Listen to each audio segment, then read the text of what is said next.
পরিচয় প্রকাশ পেয়েছে, ড্রাগনদের মাঝে পারিবারিক যুদ্ধ হচ্ছে, খুনের প্রচেষ্টা চলছে, আর ওরমুন্ডের বিশাল প্ল্যান কার্যকর হচ্ছে। House of the dragon season 3 episode 7 এই পুরো যুদ্ধের ভারসাম্য উল্টে দিল। আজকে আমরা পুরো এপিসোড ধরে ধরে যাব, প্রতিটা ইস্টার এগ, প্রতিটা বইয়ের রেফারেন্স আর কানেকশন। এপিসোডের নাম ব্রিফমার্ক। এমন্ডের শরীরে বিষ, কর্লিসের একটা আঙ্গুল বাক্সে, আর মরে যাওয়া একটা ড্রাগন উঠে দাঁড়ালো। আর শেষ দৃশ্যের ওই হাসিটা, ওটা এই সিজনের সবচেয়ে ভয়ঙ্কর জিনিস। চলুন শুরু করে দেই। প্রতি এপিসোডের শুরুতে যে ট্যাপেস্ট্রি দেখানো হয়, ওটাতে এবারও নতুন সুতা যোগ হয়েছে। রেন্ডারের কাউন্সিলের দৃশ্যের পরে দেখা যায় দুইজন মানুষ পিঠে পিঠ ঠেকিয়ে বসে আছে, কালো পোশাকে, রক্তের পুকুরে। এরা লুক আর জেস।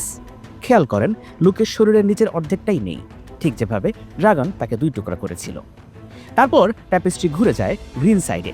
সেখানে বসে আছে গুয়েন হাইটাওয়ার আর ডেইরন। তাদের পেছন থেকেও রক্ত ছড়াচ্ছে। এখানে একটা জিনিস লক্ষ্য করেন, এই 4 জনের কেউই এই যুদ্ধ শুরু করেনি, অথচ যুদ্ধ এদের জীবন দখল করে নিয়েছে। জেইস আর লুকের সাথে গুয়েন আর ডেইরনকে একই ফ্রেমে বসানো, এটা আমাদের গুড গাই গ্রিনদের জন্য মোটেও ভালো খবর না। এবার আসে ক্রিস্টিয়ান কোলের শেষ পরিণতি, বুচার্স বল। সে বসে আছে 7 পয়েন্টের স্টারের ঠিক মাঝখানে, শরীরে তীর বেঁধে। স্টারটা তার জীবনের ধর্ম আর ট্রেডিশনের প্রতীক, আর রংটা সবুজ, মানে হাইটাওয়ারদের সাথে বন্ধন। এক নজরে তাকে প্রায় সেইন্টের মতো লাগে, যদিও আমরা জানি সে সেইন্টের ধারে কাছেও ছিল না। চারপাশে সবুজ পোশাকের মৃত সৈন্য, যাদের সে নিজেই মৃত্যুর দিকে নিয়ে গিয়েছিল। মূল এপিসোডে ঢুকি। এই এপিসোডের সবচেয়ে বড় নতুনত্ব হচ্ছে 3 সিজনে এই প্রথমবার আমরা হেলেনার চোখ দিয়ে জিনিস দেখলাম। এতদিন সে শুধু রহস্যময় লাইন বলে গেছে আর আমরা মাথা চুলকেছি। এবার অ্যাকচুয়ালি তার মাথার ভেতরে ঢোকা গেল, আর জিনিসটা একই সাথে সুন্দর আর ভয়ঙ্কর। স্বপ্নে সে একটা ঘোড়ার সাথে সময় কাটায়, কিন্তু ঘোড়াটার রং খেয়াল করেছেন? এটা একটা পেইল হর্স। বাইবেলের বুক অব রেভেলেশনসে পেইল হর্সের চড়ে কিন্তু মৃত্যু আসে। ঘোড়া আর গাড়ি, এটা হতে পারে মুক্তির প্রতীক। গত এপিসোডে সে একটা কাঠের ঘোড়ার দিকে তাকিয়েছিল, মনে আছে? রেডকিপের দরজা খুলে যায় আর হেলেনা সোনালি আলোর দিকে তাকায়। আমরা কিন্তু দেখি না সে কি দেখছে, তবে তার চোখে আনন্দ নেই, ভয়। হেলেনা জানে তার ভবিষ্যতে কি আছে। হেলেনা জেগে ওঠে, উপরে দাঁড়িয়ে রেনেরা। স্বপ্নে হেলেনাকে দেখাচ্ছিল গ্ল্যামারাস, বাস্তবে তার চেহারা ভয়ানক, ফ্যাকাশে, চোখের নিচে কালি। রেনেরা ঢুকে বলেন তিনি তার ঘুম নষ্ট করার জন্য দুঃখিত। তিনি মোটেও দুঃখিত না। কথা ঘোরে এমনের দিকে, যে চেয়েছিল হেলেনা ড্রিম ফ্যান নিয়ে যুদ্ধে যাক। সিজন 2-এ হেলেনা দাঁড়িয়ে গিয়েছিল নিজের জায়গায়, সে কাউকে পড়াবে না। তাই রেনেরা বলেছিলেন হেলেনা কোনো হুমকি না, আর তিনি ঠিকই ছিলেন। কিন্তু হেলেনা এখন বলে আগে উঠতে ইচ্ছা করত, এখন ড্রিম ফায়ারের কাছে গেলে সেটা বেশি বেশি হয়ে যায়। রেনেরা বলেন ভিসেরিসও হেলেনার সাথে একমত হতেন। ভিসেরিস ড্রাগনের শক্তি ছেড়ে দিয়ে শান্ত জীবন বেছে নিয়েছিলেন। ভিসেরিস কিন্তু যুবক বয়সে ব্যালেরিয়ান ক্লেম করেছিলেন, কিন্তু বছর ঘুরতেই ব্যালেরিয়ান বার্ধক্যে মারা যায়। আর ভিসেরিস আর কোনোদিন ড্রাগনে চড়েননি। ইতিহাসে কখনো কোনো রাইডার কিন্তু একাধিক ড্রাগনে চড়েনি, মানে ভিসেরিস শান্ত জীবন বেছে নেননি, সম্ভবত তার সুযোগটাই চলে গিয়েছিল। হেলেনা বলে ড্রাগনে চড়া মানুষকে বদলে দেয়। আমার এটা মনে হয় না। রেনেরা ছোটবেলা থেকে ড্রাগন রাইডার, ড্রাগন চড়া তাকে বদলায়নি, ক্ষমতা বদলেছে। আর ইতিহাসে অনেক ভালো ভালো ড্রাগনে চড়া টার্গেরিয়ান আছে। সমস্যা হচ্ছে আকাশে মুক্তি খোঁজার জিনিস থেকে ড্রাগন এখন হয়ে গেছে ওয়েপন অফ মাস ডিস্ট্রাকশন। রেনেরাও মানতে নারাজ, তিনি বদলাতে চান না। আগের এপিসোডগুলোতে অ্যালিসেন যখন বলেছিলেন রানী হওয়া তাকে বদলে দেবে, তখনও একই জবাব দিয়েছিলেন। তিনি চান অসীম ক্ষমতা, কিন্তু নিজে অপরিবর্তিত থাকতে। বলা সহজ, কিন্তু করা কঠিন। রেনেরা এরপর হেলেনাকে ড্রিমার বলে ডাকেন। এই বংশে প্রফেটিক ড্রিমের ইতিহাস তার জানা। হেলেনা বলে সে দেখেছে এ গ্রে মেয়ার। গ্রে মেয়ার ব্যাপারটা স্বপ্নের ওই পেইল হর্সের সাথে সরাসরি মেলে। আর পেইল হর্সের রাইডারের নামই বরাবরের মতো হেলেনার কথাবার্তা আমরা কেবল স্পেকুলেট করতে পারি, নিশ্চিত করে কিছু বলতে পারি না, যেহেতু বইয়ে এই ব্যাপারটাই নেই। খেয়াল করেন হেলেনা এই দৃশ্যে ট্যাপেস্ট্রি বুনছে, আর দেখে মনে হয় জাহাজে আগুন, সম্ভবত ব্যাটল অব দ্য গ্যালেট। রেনেরা আরও কংক্রিট উত্তর চান, কিন্তু তিনি বুঝতে পারছেন না হেলেনা নিজেই নিজের ভিশন বোঝে না। প্রথমে বোনের দোহাই দিয়ে চেষ্টা করেন, কাজ না হলে কুইন হয়ে আদেশ দেন। তিনি হেলেনার হাত চেপে ধরেন, আর এই হাত ধরাটা প্রায় হুবহু এমন্ডের সেই দৃশ্য যখন সে হেলেনাকে যুদ্ধে যেতে বাধ্য করতে চেয়েছিল। আমাকে বলো যে গডরা আমার জয় ইন্টেন্ড করেছেন, কোনো ভুল হয়নি সেটাই বলো। রেনেরা ভ্যালিডেশনের জন্য মরিয়া। কয়েক এপিসোড আগে তিনি সেপ্টে গিয়েছিলেন ডিভাইন সাইন খুঁজতে। সোজা কথায় তিনি ভয় পাচ্ছেন যে তিনি ভুল ছিলেন, যে সিংহাসনটা আসলে তার না। আমার ধারণা সে রেনেরার পরিণতি জানে, কিন্তু বলছে না, কারণ খবরটা খারাপ। এমন প্র্যাকটিস করছে ভ্যালেরিয়ান সোর্ড ব্ল্যাক ফায়ার দিয়ে। এই তলোয়ার এগন দ্য কনকোয়ারারের করোনেশনে এগন দ্য সেকেন্ড পেয়েছিল, আর রুক্স রেস্টে ভাইকে পুড়িয়ে প্রায় মেরে ফেলার পর এমন সেটা কেড়ে নেয়। তার আঘাত এখনো সারেনি, আর সেটা লড়াইয়ে স্পষ্ট। সে চায় দেবতার মতো হতে, কিন্তু ভেগার ছাড়া সে নিতান্তই একজন সাধারণ মানুষ, যার সুস্থ হতে সময় লাগে। এরপর অ্যালিসেন্ট এসে দাঁড়ান তার সামনে। কমেন্টে জানাবেন কোন মুহূর্তে বুঝেছেন এটা আসল না। আমি বুঝতে পারিনি, পুরো সময়টাতেই গা ঘিনঘিন করার মতো ফিলিং নিয়ে দেখছিলাম। তিনি চুমু খান, তারপর দুজনের মধ্যে যা হয় সেটা টার্গারিয়ানদের জন্যই বেশি। পুরো ইতিহাসে কোথাও মা সন্তানের ইনসেস্ট নেই, সেটা ভাই বোন পর্যন্তই সীমাবদ্ধ ছিল। এটা পুরোপুরি শোরানারদের আবিষ্কার, শুধুমাত্র শক ফ্যাক্টর দেওয়ার জন্য। পরে জানা যায় এটা অ্যালিসেন্ট না, অ্যালিস। আমরা হাঁপ ছেড়ে বাঁচি। প্রশ্ন হলো, অ্যালিস কি ইচ্ছে করে অ্যালিসেন্টের রূপ নিয়েছে, নাকি এমন্ড নিজেই এটা দেখতে চেয়েছে? আমি দ্বিতীয়টার দিকে ঝুঁকছি, কারণ শেষে অ্যালিস জিজ্ঞেস করে, তুমি কি দেখেছ? নিজে ইলিউশন বানালে প্রশ্নটা করার দরকার ছিল না। কয়েক পর্ব আগে অ্যালিস আর এমন্ডের একটা কথোপকথন হয়েছিল। অ্যালিসেন সম্ভবত এমন্ডকে সবচেয়ে বেশি ভালোবাসতেন। কথাটা তার ভেতরে গেঁথে গেছে, আর হয়তো অ্যালিস সেটাই ব্যবহার করেছে। খেয়াল করেছেন, অ্যালিস নামটাও অ্যালিসেন্টের প্রতিধ্বনি। স্বপ্নের অ্যালিসেন্ট বলেছিলাম না যদি পারি আমি আসব। আসল অ্যালিসেন্ট এই কথাটা বলেছিলেন যখন তিনি এমনকে হ্যারেনহালে পাঠানোর জন্য রাজি করাচ্ছিলেন। তারপর কণ্ঠস্বর বদলাতে থাকে, আর অ্যালিসের গলায় শোনা যায়, এই মুহূর্তে আমি তোমাকে একটা ছেড়ে দেব। এমন্ডের হুঁশ ফিরে আসে, সে দৌড়ে বাইরে যায়, আর দেখে আসল অ্যালিসেন্ট সত্যি দাঁড়িয়ে আছে। অকওয়ার্ড। এখান থেকে এমন্ডের নতুন সমস্যা শুরু। কোনটা বাস্তব আর কোনটা না সেটা সে আর নিশ্চিত না। জিনিসটা হেলেনার অবস্থার সাথে মেলে, আর ঠিক এই অনিশ্চয়তার কারণেই সে এপিসোডের শেষে ভুল মানুষকে বিশ্বাস করবে। আমরা যাই রিভারল্যান্ডস আর উইন্টার উলভসদের বাহিনীর দিকে, যারা টাম্বলটনের দিকে এগুচ্ছে। আর বইয়ের মতোই তারা ক্রিস্টান কোলের মাথা বর্ষায় গেঁথে নিয়ে যাচ্ছে। টাম্বলটনে গুয়েন খবর দেয় তার তো গত এপিসোডে ওল্টানে রওনা হওয়ার কথা ছিল। আমার ধারণা কর্তব্যবোধে ফিরেছে, নয়তো ডেরনকে দেখে রাখতে থেকে গেছে। বইয়ে রেনারা বাহিনী ছিল 6 থেকে 12,000-এর মধ্যে। বিভিন্ন সূত্র বিভিন্ন কথা বলে। শোতে গ্রিনরা আরও বেশি আউটনাম্বার্ড। How many? 20,000। আর ওরমুন মজা নিচ্ছেন ভালোই। So your dim but ambitious tourney's friend died in the mud for nothing. ভাই, গুয়েন গত এপিসোডে আপনার জীবন বাঁচিয়েছে। গুয়েন জানতো ক্রিস্টান বেঁচে ফেরার পরিকল্পনা নিয়ে যায়নি, কিন্তু জানা এক জিনিস আর বন্ধুর মাথা বর্ষায় দেখা আরেক জিনিস। তারা ভালো বন্ধু ছিল, আর ওরমুন্ড আবার ক্রিস্টানকে ডর্নিশ বলছে। শো কিছু প্যারালাল টেনেছে, যেমন আনবেন্ট, আনবাউন্ড, আনব্রোকেন, যা হাউস মার্টেলের ওয়ার্ডস। তবে ক্রিস্টান এসেছে ডর্নিশ মার্চেস থেকে, যেটা স্টর্মল্যান্ডসে। ডর্নিশ রক্ত থাকা অসম্ভব না, কিন্তু সে পুরোপুরি ডর্নিশম্যান না। ওরমুন্ড তারপর বলে তার হাতে একটা নতুন পিস আছে বোর্ডে।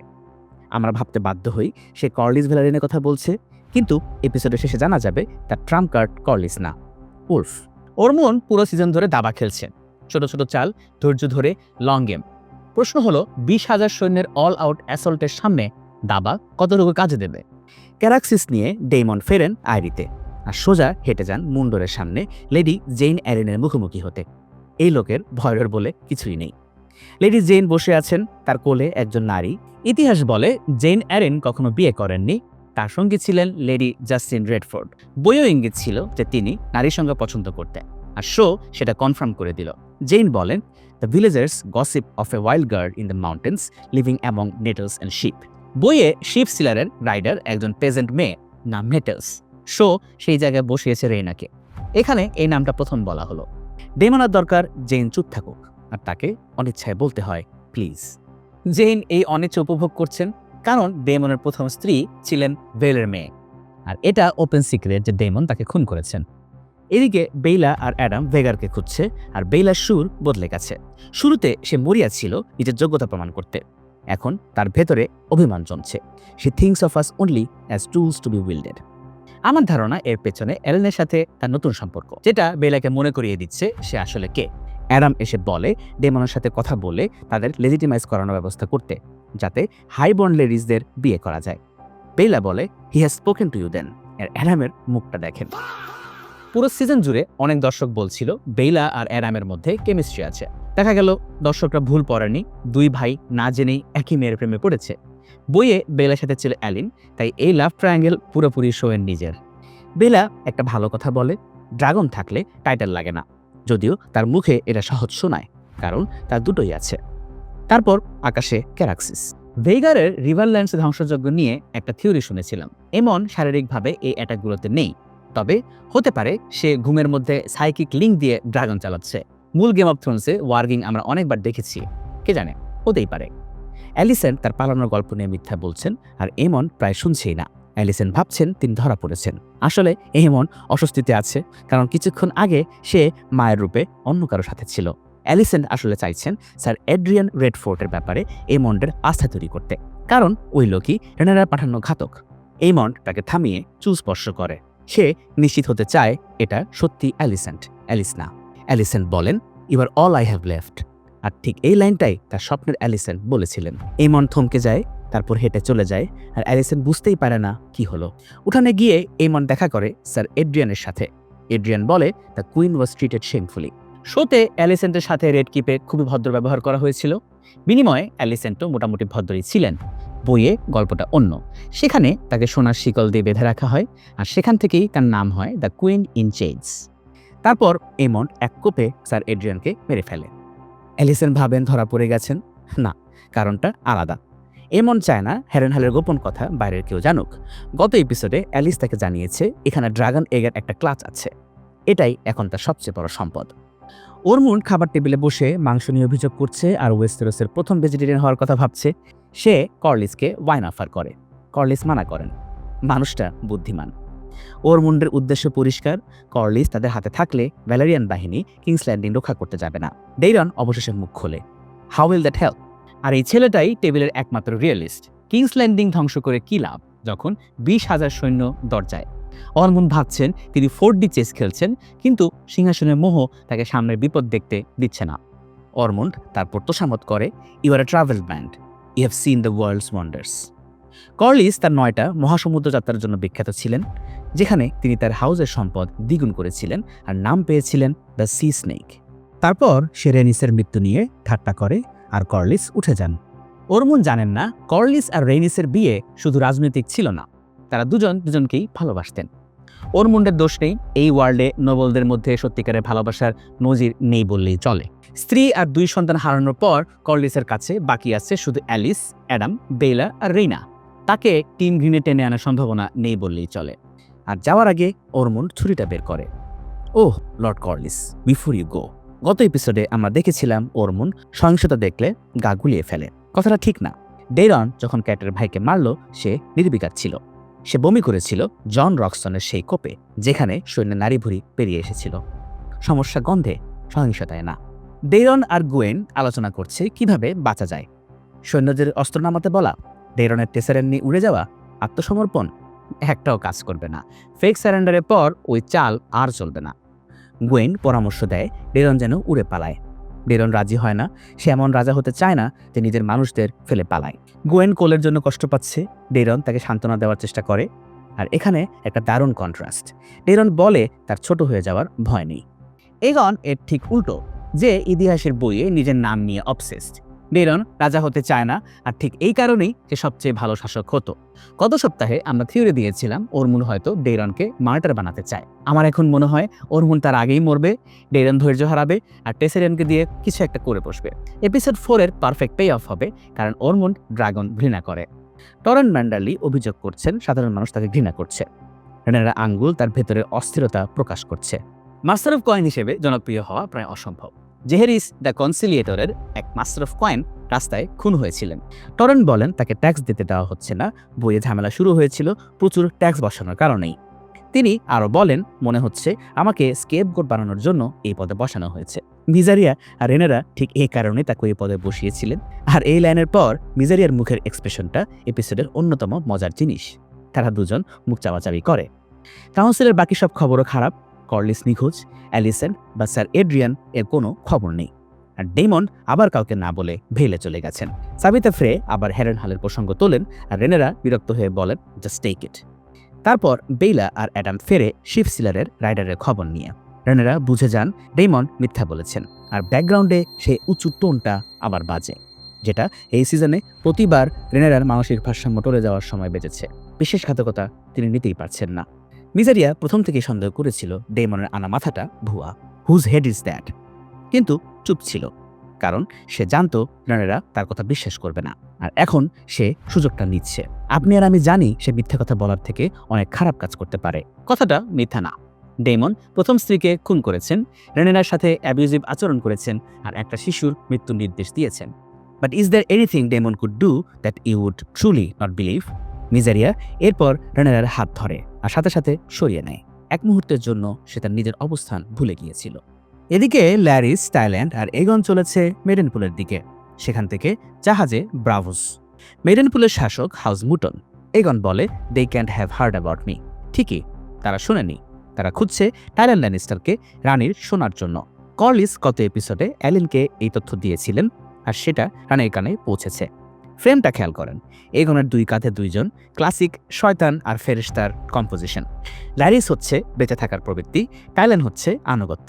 এদিকে হ্যারেনহালে অ্যালিসেন্ট বসে আছেন অ্যালিস আর এমন্ডের সাথে। অ্যালিসেন্টের মতো একজনের জন্য, যার পুরো জীবন ট্রেডিশন আর ডিউটি দিয়ে গড়া, অ্যালিসের মতো মুক্ত একজনকে বোঝা অসম্ভব। আর ছেলেকে খুন করতে এসেও তিনি ছেলের নতুন প্রেমিকাকে অপছন্দ করা থামাতে পারছেন না। I still don't understand who this woman is. এমন বুজুং ভাজুং দেয়। আসলে তার বলা উচিত, মা, ইনি আমার গার্লফ্রেন্ড, ইনি একজন উইচ। এমন বলে এখানে a new line of unsullied kings শুরু হবে। সে আর অ্যালিস সন্তান চায়, নিজের টার্গারিয়ান উত্তরাধিকারী। এর পেছনে লজিকটাও সে বলে, রেনেরার ড্রাগনগুলো চড়ছে কমনাররা, আর এমন্ডের চোখে ড্রাগন সিডরা তার হাউসকে নোংরা করছে। তাই সে বাস্টার্ড অভিযোগ মুক্ত একটা নতুন লাইন চায়। অ্যালিসেন বলেন, রেনেরার এখন 6টা ড্রাগন। উলফের ব্যাপারটার পর সংখ্যাটা বদলাবে। এমন চায় অ্যালিসেন্ট থেকে যাক। অ্যালিস স্পষ্টতই শাশুড়ি নিয়ে সংসার করতে আগ্রহী না। We are out of wood. বাকি সব কিছুর পাশে এই পারিবারিক ঝগড়াটা মজার। এরপর এমন্ড কাটতে চায়। অ্যালিস বলে অ্যালিসেন্ট ক্ষতি করতে এসেছেন। এমন্ড উড়িয়ে দেয়, শি ইজ মাই ব্লাড। যে লোক ভাইকে মারার চেষ্টা করেছে তার মুখে কথাটা চমৎকার লাগে। আসল কারণ অন্য। এমন্ড কখনো ভাবতেই পারে না একজন নারীর তাকে ক্ষতি করার ক্ষমতা আছে। অ্যালিস শেষ করে এই লাইনটা দিয়ে, the Targaryen boys all want the same thing, don't you? মনে আছে ডেমনও হ্যারেনহালে নিজের মায়ের সাথে থাকার ভীষণ দেখেছিলেন? মমি ইস্যুস সবারই। বাইরে অ্যালিসেন স্যার এড্রিয়ানের ড্যাগার তুলে নেন। ছুরি চালাতে তিনি যে ভয় পান না সেটা আমরা জানি, কিন্তু তার চোখ পড়ে একটা নাইট শেড গাছে। মনে আছে এপিসোড 5-এ হেলেনা বাগানে জেহেরাকে নাইট শেড নিয়ে সতর্ক করেছিল?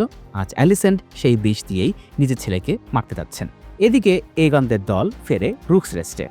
আর এই লোকটাকে চিনেছেন? সে এগনের সেই ল্যাট্রিন ডিউটির সঙ্গী টম ট্যাঙ্গলটান। ল্যারিস শেষবার চেষ্টা করে টাইল্যান্ডকে ধরিয়ে দিয়ে এগনকে বাঁচানো যাক, আর সেটা ল্যারিসেরও অনেক ঝামেলা বাঁচাবে। কিন্তু এগন পালাতে রাজি না। I will not have the history to say that I was slain in ignominy by my own brother. Christian কোলের মতোই এগন বেঁচে থাকার চেয়ে নিজের লেগেসি নিয়ে বেশি চিন্তিত। নিজেকে শোধরানোর চেয়ে ব্লেজ অফ গ্লোরিতে মরে যাওয়া সহজ। টাইল্যান্ড থেকে যায়। If the king wishes to remain, then I shall remain with him. I cannot leave him to face an army made for me. ভাড়াটে সৈন্যদের এত সেন্টিমেন্ট নেই, খবর শোনা মাত্র তারা হাওয়া। আর ল্যারিসও চলে যায়। এই লোক দুই দিকে খেলে অক্ষত অবস্থায় বেরিয়ে আসতে ওস্তাদ। কিংস ল্যান্ডিং থেকে এগনকে সরিয়ে অটোকে ডেমনের হাতে ফেলে রেখেছিল, মনে আছে? যাওয়ার আগে সে বলে এগনের হিরোইক মুহূর্তগুলো গানে আর গল্পে অমর করে রেখে যাওয়া তার কর্তব্য। ভাই, আপনি তো থাকবেনই না, শুনবেন কার কাছ থেকে? কিন্তু ল্যারি সবসময় জানে এগন কি শুনতে চায়। আর দুই পথে চলে যাওয়ার শটটা সরাসরি নাইট অফ দ্য সেভেন কিংডমসের শেষ শটের প্রতিধ্বনি। আর এখানে এপিসোডের সবচেয়ে উত্তেজনাকর সিন, ক্যালাক্সিস আকাশে শিপ সিলারকে ধরে ফেলে, আর ডেমন রেইনাকে নামতে বাধ্য করেন। রেইনা আতঙ্কিত, কারণ শিপ সিলার গালেতে ভ্যালেরিয়ান সৈন্যদের মেরেছিল, আর এখন তার বাবার দিকে তেড়ে যাচ্ছে, আর ড্রাগন তার ভয়ের কারণে আরও উত্তেজিত হচ্ছে। জানা গেল রেইনা বেলাকে খুঁজছিল না, সে ভেগারকে খুঁজছিল। এমন্ড আর ভেগারকে মেরে ফেলতে পারলে রেনেরার চোখে সে ক্ষমা পাবে। পাহাড়ে একা লুকিয়ে থাকা জীবন তার পক্ষে সম্ভব না। ডেমন সাহায্য করতে রাজি হন, আর তারপর যা বলেন সেটা সিজনের অন্যতম সুন্দর মুহূর্ত। I had no dragon either when I was young, did you know that? Timeline মিলিয়ে দেখেন কথাটা ঠিক। ডেমনের জন্ম 81 এসিতে, আর তখন ক্যারাক্সিসে চড়তেন জেহেরিসের ছেলে এমন টার্গারিয়ান। তিনি মারা যান 93 এসিতে। ডেমন ক্যারাক্সিস ক্লেম করেন 105 এসির মধ্যে, যখন তার বয়স 24। চিন্তা করেন, একটা টার্গারিয়ান প্রিন্স প্রায় যৌবন পর্যন্ত ড্রাগন ছাড়া। তারপর তিনি বলেন 3 বছর বয়সে মা মারা যান সন্তান জন্ম দিতে গিয়ে। অ্যালিসা টার্গারিয়ান তৃতীয় ছেলে এগনকে জন্ম দিতে গিয়ে মারা যান, আর শিশুটি বাঁচে 6 মাস। কিন্তু এই মুহূর্ত ভেঙে যায় কারণ আকাশে সিরেক্স আর সি স্মোক। ডেমন বলেন কাছের দিকে দৌড় দিতে কারণ আকাশে উঠলে 2 ড্রাগন সাথে সাথে তাকে নামিয়ে দেবে। রেইনা দেরি করে ফেলেন আর অ্যাডাম তাকে ধরে ফেলে। রেনেরার মুখটা দেখেন, আবার একবার বিশ্বাসঘাতকতা, আবার সেই মানুষদের কাছ থেকে তাদের তিনি আপন ভেবেছিলেন। রেইনা হাঁটু গেড়ে বসেন, কিন্তু 4টা ড্রাগন একসাথে উত্তেজনার তুঙ্গে সিরেক্স ঝাঁপিয়ে পড়ে শিপ সিলারের দিকে, কারণ সে তার রাইডারের শোক আর রাগ বুঝতে পারছে। লড়াইয়ে শিপ সিলারের পেট চিরে যায়, ধোয়া ওঠা রক্ত বেরিয়ে আসে। এক মুহূর্তের জন্য মনে হচ্ছিল সে মারা যাবে। শেষে রেনেরা ড্রাগনকে ফেরাতে পারেন আর রেইনাকে নিয়ে উড়ে যান। ডেমন ক্যারাক্সিসকে হুকুম দেন শিপ সিলারকে শেষ করতে, কিন্তু নিজেই ছিটকে পড়েন আর শিপ সিলার পালিয়ে যায়। ডেমন চাইলেই ধাওয়া করতে পারতেন, করেননি। আমার মতে এটা মেয়ের প্রতি ভালোবাসা। তিনি জানেন ড্রাগন না থাকার যন্ত্রণা কেমন, আর সম্পর্কটা সবে জোড়া লাগতে শুরু করেছে। ওই ড্রাগনটা কেড়ে নেওয়া মানে সব শেষ। আর বেচারা শিপ সিলার ভেড়া খেয়ে পাহাড়ে শান্তিতে ছিল, আর এখন এই যুদ্ধের মধ্যে পড়ে গেল। এপিসোড 1-এর পর এই প্রথম এই সিজনে কোনো দৃশ্য দেখে চোখ কপালে উঠে গেছে। চমৎকার একটা সিকোয়েন্স ছিল বলতেই হবে। এদিকে রেড কিপে মিজারিয়া দেখা করে সিলভির সাথে, সেই ব্রথেল ম্যাডাম যিনি এই মন্ডের পছন্দের ছিলেন। এই সিজনের এপিসোড 3-তে তিনি সাধারণ মানুষের জন্য পিটিশন করেছিলেন, যা থেকে র্যাড ফিস্টের ঘটনাটা ঘটে। মিজারিয়া জানিয়ে দেয় রানী আপাতত কোনো পিটিশন শুনবেন না। সিলভি সতর্ক করেন রাতে মানুষ বাইরে বেরোতে ভয় পাচ্ছে, সিটি ওয়াচ কার্যত ভেঙে পড়েছে। মিজারিয়া প্রস্তাব দেয় সিলভিরা তার কাছে আসুক, সে রানীর সাথে মধ্যস্থতা করবেন, কিন্তু সিলভি খুশি না। You are changed. আবার সেই থিম, হেলেনা বলেছেন রেনেরাকে, এখন সিলভি বলছেন মিজারিয়াকে। ক্ষমতা মানুষকে বদলে দেয়, সে চাক বা নাই চাক। আবার আসে সেই ছুরির মতো line, what power do you have in truth. মিজারিয়ার কোনো বন্ধু নেই, যতক্ষণ সে কাজে লাগবে ততক্ষণই তার ক্ষমতা আছে। আর সিলভি আরও একটা কথা বলেন, যেটা এই শোয়ের সবচেয়ে নিষ্ঠুর সত্য, উঁচু দেয়ালের ভেতরে একজন পতিতা চিরকাল পতিতাই থাকবেন। জিনিসে শুধু মিজারিয়ান না, এমন ড্রাগন সিডদের একইভাবে দেখে। টার্গারিয়ান রক্ত আছে কিন্তু টাইটেল নেই। অ্যালিন আর অ্যাডামের ক্ষেত্র তাই, কর্লিসের ছেলে হিসেবে স্বীকৃত, যুদ্ধে লড়ছেন তবুও বাস্টার্ড। আর এই দৃশ্যটা একটা বড় হিপোক্রেসির দিকেও ইঙ্গিত করে।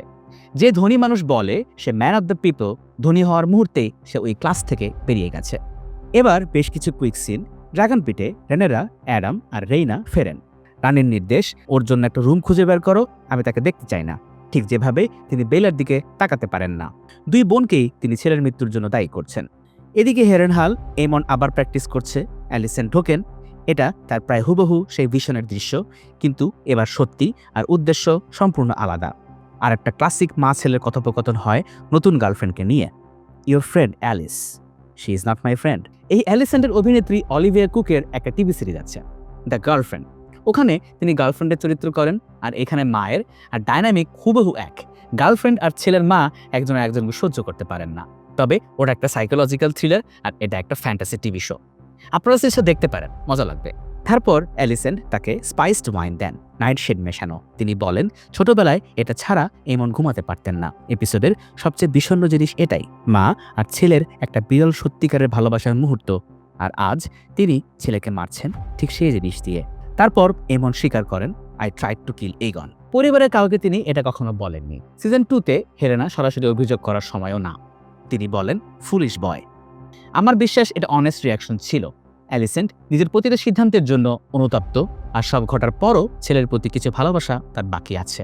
এরপর রেনেরার ঘর, তিনি ডেইমনের আনা খুলিটার দিকে তাকিয়ে আছেন। ডেইমন ঢুকলে অ্যালিন্ডা বেরিয়ে যেতে চান, কিন্তু রেনেরা তাকে থাকতে বলেন।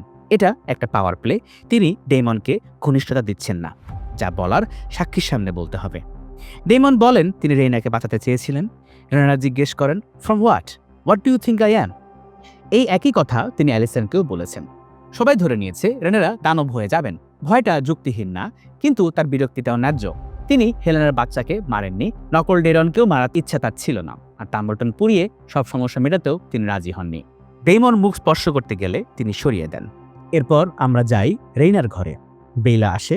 সিজন 2-এ রেইনা বেইলে যাওয়ার পর এই প্রথম 2 বোনের দেখা। রেইনা ক্ষমা চায়, বেইলা কিছু বলে না, জড়িয়ে ধরে। আর এটাই রেইনার পুরো সিজন জুড়ে দরকার ছিল। এখন তাকে নিজেকে ক্ষমা করতে হবে। বেইলা জানে তারা সবাই আসলে বাচ্চা, যাদের একটা যুদ্ধের মধ্যে ছুড়ে দেওয়া হয়েছে। কিংস ল্যান্ডিংয়ে অ্যালিনের কাছে একটা বাক্স আসে, ভেতরে কর্লিসের আঙ্গুল, ভ্যালেরিয়ান সিগনেট রিং পরা। হিসাবটা নিষ্ঠুর। কর্লিস মারা গেলে তারা ড্রিফটমার্ক পাবে না, লেজিটিমাইজেশন হবে না, দুই ভাইয়ের এতদিনের লড়াই বৃথা। এদিকে হ্যারেনহালে অ্যালিস একটা প্যাঁচাকে খাওয়াচ্ছে। সিজন 2-এ সে নিজেই বলেছিল, I am no woman at all, I am a barn owl curse to live in human form. Aemond টলতে টলতে ঢোকে, বিষে কাবু আর তার সামনে লুটিয়ে পড়ে, ঠিক যেভাবে তাদের প্রথম দেখা হয়েছিল। অ্যালিসের এক্সপ্রেশন দেখে আমি হেসে ফেলেছি। ইডিয়েট। অ্যালিস ওষুধ বানাতে ছোটে। এখন মায়ের প্রতি এমন্ডের যেটুকু আস্থা ছিল শেষ। এখন সে সম্পূর্ণভাবে অ্যালিসের মুঠোয়। আর অ্যালিসেন্ট দুর্গ ছেড়ে পালিয়ে যান, এক মুহূর্তের জন্য থামেন, নিজের প্রতি ঘৃণা নিয়ে পেছনে তাকান, তারপর হাঁটতে থাকেন। আসুন এবার দেখি হেলেনার বাকি স্বপ্নগুলো। 1, সে সন্তান জন্ম দিচ্ছে আর জন্মের সাথে সাথে শিশুটিকে নিয়ে যাওয়া হচ্ছে, কোলন নিতে পারছে না। এটা তার সবচেয়ে বাস্তব ভয়। ছেলে হলে রেনেরা তাকে হুমকি হিসেবে দেখতে বাধ্য হবেন। 2, সে নিজেকে দেখছে ড্রাগন রাইডার হিসেবে ড্রিম ফায়ারের পিঠে। এই প্রথম আমরা ড্রিম ফায়ারকে দেখলাম। ডিজাইনটা অসাধারণ, কাটাওয়ালা, উজ্জ্বল, বেগুনি। হেলেনা পরে আছে ড্রাগন রাইডিং লেদার, যা তাকে এর আগে কখনো পরতে দেখা যায়নি। তাকে অনেক বেশি ভয়ঙ্কর দেখাচ্ছে, চুল পেছনে বাঁধা, প্রায় হুবহু রেনারার স্টাইলে। সামনে থেকে মানুষ ছুটে আসছে ড্রাগনের দিকে, পেছনে কিংস ল্যান্ডিং। জায়গাটা ঠিক কোথায় পরিষ্কার না, তবে শর্ট কম্পোজিশনটা সিজন 1-এ এগন দ্য সেকেন্ডের করোনেশনের মতো করে বানানো। হেলেনা চিৎকার করে আর সামনের মানুষগুলোকে পুড়িয়ে দেয়। তার মানে এটা ড্রাগন পিট হতে পারে, আর হয়তো স্টর্মিং অব দ্য ড্রাগন পিট দেখানো হচ্ছে। এর বেশি কিছু বলবো না, স্পয়লার হয়ে যাবে। 3, সে বাচ্চাদের নিয়ে মুরগিকে খাওয়াচ্ছে। মনে আছে সে বলেছিল, I think I might like to keep chickens. প্রথম স্বপ্নের সেই ঘোড়াটাও এখানে আছে, কিন্তু এটা বাস্তব ভবিষ্যৎ না, কারণ তার ছেলে জেহেরিস এখানে বেঁচে আছে। তারপর আকাশে সোলার এক্লিপস শুরু হয়, আলো নিভে আসে, বরফ পড়তে থাকে, সে চিৎকার শোনে আর তুষার ঝড় ঘিরে ধরে তাকে। লং নাইট আসছে। সিজন 2-তেও সে এটা দেখেছিল। আর ধরুন এই 3টা স্বপ্ন আসলে 3টা সম্ভাব্য ভবিষ্যৎ। একটাতে তিনি বন্দি মা, একটাতে ড্রাগন রাইডার যোদ্ধা, একটাতে মুক্ত, আর 3টার শেষেই একই জিনিস অপেক্ষা করছে। এবার আসি এপিসোডের সবচেয়ে বিরক্তিকর দৃশ্যে। হেলেনার স্বপ্ন থেকে সরাসরি কাট হয় রেনেরাতে। তিনি খুলিটা আগুনে ছুড়ে দেন, তারপর তিনি স্বামীর কাছে না গিয়ে যান মিজারিয়ার কাছে। মিজারিয়া চাপ বাড়ায়, does it not prove he is willing to deceive you if he জাজেস ইট নেসেসারি। রেনেরা পাল্টা অভিযোগ করেন মিজারিয়া তাকে ম্যানিপুলেট করছে। মিজারিয়া বলে সে শুধু তাই করছে যা ভিসেরিস চাইতেন। রেনেরা অস্বীকার করেন না, বদলে বলেন তার মতো চলে আমার কি লাভ হয়েছে। আর এখানেই আসল সমস্যা। মিজারিয়ার পরামর্শ খারাপ ছিল না, কিংস ল্যান্ডিংয়ের মানুষের জন্য বরং ভালোই ছিল। সমস্যা হলো রেনেরা যে ফল চেয়েছিলেন সেটা আসছে না, আর তিনি দোষ দেওয়ার মতো একজন মানুষ করছেন। তিনি আরও বলেন তার বাবা স্বপ্ন দেখতেন না, কিন্তু তার জীবনটাই ছিল একটা স্বপ্ন। প্রায় নিখুঁত শাসন, শান্ত রাজ্য, আর ভ্যালেরিয়ার মডেল বানানোর অফুরন্ত সময়। মিজারিয়া এবার তাকে ঠিক যা শুনতে চান তাই বলে, আপনার বিরুদ্ধে যারা যাবে তাদের পতন হবে। তারপর সে ঝুঁকি নেয়, আর এইবার রেনেরা সরে যান না। শোরানাররা ইচ্ছা করে ব্ল্যাকদের এভাবে দেখাচ্ছে এখন। রেনেরার প্রতি মানুষজনের ঘৃণা তৈরি করতে এগুলা করছে, অথচ বইও কিন্তু রেনেরাকে আপনি ঘৃণা করবেন, কিন্তু সেই ঘৃণা করার রাস্তাটা আলাদা। সেই ঘৃণা আসবে অন্য জায়গা থেকে। এই সপ্তাহের এপিসোড নিয়ে আমার ভাই ভিডিও বানাতে ইচ্ছা করতেছিল না, বুঝলেন? আমার অত্যন্ত মন খারাপ। বইয়ের অসাধারণ গল্প কিভাবে ম্যাসাকার করেছে বলার মতো না। আপনারা জানেন আমি ব্ল্যাকদের সাপোর্ট করি কেন তা নিয়ে ভিডিও বানিয়ে ফেলেছি, কিন্তু আমার যুক্তিগুলো সব বইয়ের গল্প কেন্দ্র করে। আপনারা সিরিজ দেখে সেই ভিডিও দেখতে আসবেন আর আমাকে গালি দেবেন। ভাই, আগামী সিজন আমি কভার করতে চাই না ভাই, মাফ চেয়ে গেলাম। আমি বইয়ে সীমাবদ্ধ থাকি, তাই ভালো। Anyway, but the show must go on. এদিকে এগন আর টাইলেন অপেক্ষা করছেন মুটনদের বাহিনীর জন্য। মুখে বলা সহজ ছিল, এখন হাত কাঁপছে। এগন প্রায় ঘুরে দাঁড়াতে যায়, তারপর থেমে যায়। এটা এপিসোড 1-এর সেই দৃশ্যের মিরর যেখানে সে রেনেরার সামনে হাঁটু কাটতে অস্বীকার করেছিল। সেবার ছিল একগুঁয়েমি, এবার এটা সম্মান। টাইলেন তলোয়ার বের করে একটা ছোট নট দেন, আই অ্যাম এগন টারগারিয়ান। সৈন্যরা পেছাতে শুরু করে। এগন ভাবে তার ব্যারাস এনার্জি কাজ করছে, কিন্তু না, গাছের পাতা নড়ে, তার কাঁধের পেছনে কিছু একটা সরে, আর তারপর ধীরে সানফায়ার জঙ্গল থেকে বেরিয়ে আসে। এটা এপিসোড তো বটেই, এই সিজনের সেরা মুহূর্ত। গায়ের লোম দাঁড়িয়ে গিয়েছিল, আর ইঙ্গিত পুরো সিজন জুড়েই ছিল। এগন নিজে বলেছিল he is alive, he must be. মেরিসের শরীর পচে গেলেও সানফায়ারেরটা অক্ষত ছিল, আর বইয়েও সানফায়ার রুক্স রেস্টে মারা যায় না। সানফায়ার পুরোপুরি সুস্থ না, সেটাও স্পষ্ট। মুখের যে পাশটা মাটিতে চাপা পড়েছিল সেটা পুড়ে বিকৃত, ঠিক তার রাইডারের মতো। প্রাক্তন রাজা আর প্রাক্তন সবচেয়ে সুন্দর ড্রাগন দুজনেই পোড়া, দুজনেই ফিরে এসেছে। কিন্তু এখন কেন? আমার মতে এগনের ওই সিদ্ধান্তটাই সানফেয়ারকে জাগিয়েছে। যে মুহূর্তে সে পালানো বন্ধ করে নিজেকে গ্রহণ করলো, তাদের ব্লাড সাড়া দিল। এই এপিসোডের পুরো ড্রাগন রাইডার সাইকিক লিঙ্কটার আলোচনা এখানেই পে অফ পায়। তারপর সানফায়ার পুরো বাহিনীর উপর আগুন ছাড়ে আর এগন হাসে, একেবারে লর্ড ভলডেমর্টের মতো হাসি। যারা পালালো তারা রানীর কাছে খবর নিয়ে যাবে। এদিকে একটা পাহাড়ের উপর উল্ফ বসে এল খাচ্ছে, সামনে অরমুন্ড হাইটাওয়ার। রানার কাছ থেকে উল্ফ যা চেয়েছিল তার কিছুই পায়নি। অরমুন্ড যেন কথা প্রসঙ্গে কথা শুরু করে। গত এপিসোডে ডেমনের দেওয়া শাস্তির কথা তোলে। খবরটা কিভাবে গেল আমরা জানি, কারণ ওই দৃশ্যে একটা ছোট মেয়ে ঘটনাটা দেখেছিল। যাই হোক, অরমুন্ড তোষামত শুরু করে।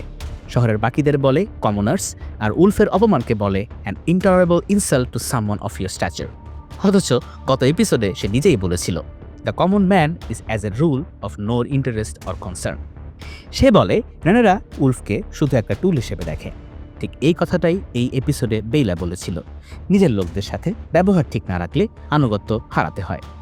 অরমুন্ড বলে, অথচ আমি বুঝি তুমি আসলে কে। উলফ ভাবে এটা প্রশংসা না। অরমুন্ড বলছে সে জানে উলফ যথেষ্ট অসৎ যে রানীর সাথে বিশ্বাসঘাতকতা করবে, যথেষ্ট বোকা যে ব্যবহৃত হবে। আর উলফ তো কখনো এত বুদ্ধিমান ছিল না যে ম্যানিপুলেশন ধরতে পারবে। দাম হিসেবে উলফ চায় হানিহোল্ড, হাউস বিসবারির পৈতৃক আসন। সিজন 1-এর শেষে লর্ড বিসবারি রেনেরার পক্ষে দাঁড়িয়ে খুন হয়েছিলেন, আর হাউস বিসবারি ব্ল্যাকদের পক্ষে। তাই গ্রিনদের চোখে ওই ক্যাসেল দখলযোগ্য। কিন্তু অরমুন্ড আরও বড় কিছু দিতে চান, ব্রিফমার্ক, লর্ড অব দ্য টাইডস। কিন্তু অরমুন্ড কোনোদিনই ব্রিফমার্ক একজন কমনারকে দেবে না। প্রতিশ্রুতি রাখার ইচ্ছাই তার নেই। কিন্তু এই মুহূর্তে কাজটা হয়ে গেছে। অরমুন্ড বলে এরপর আর কেউ উলফকে নিয়ে হাসবে না।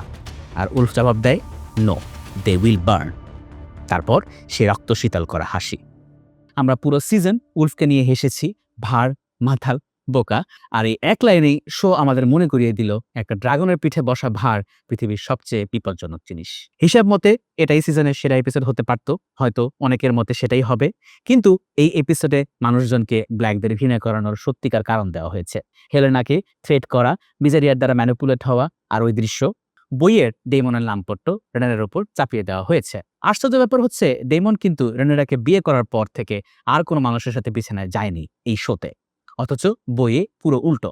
বইয়ে এগনের রিডেমশন আর্কও ছিল না, তাই এখন পাশার দান উল্টে গেছে। সিরিজের হিসাব মতে গ্রিনরা ডিজার্ভ করে আয়রন থ্রোন, আর বইয়ের হিসাব মতে ব্ল্যাকরা। কিন্তু সেটা আমার অপিনিয়ন মাত্র। আর একটা এপিসোড বাকি, এরপর এই সিজনের নাইটমেয়ার শেষ হবে। ও মাই গড। ভালো থাকবেন, দেখা হবে পরের পর্বে। Happy watching.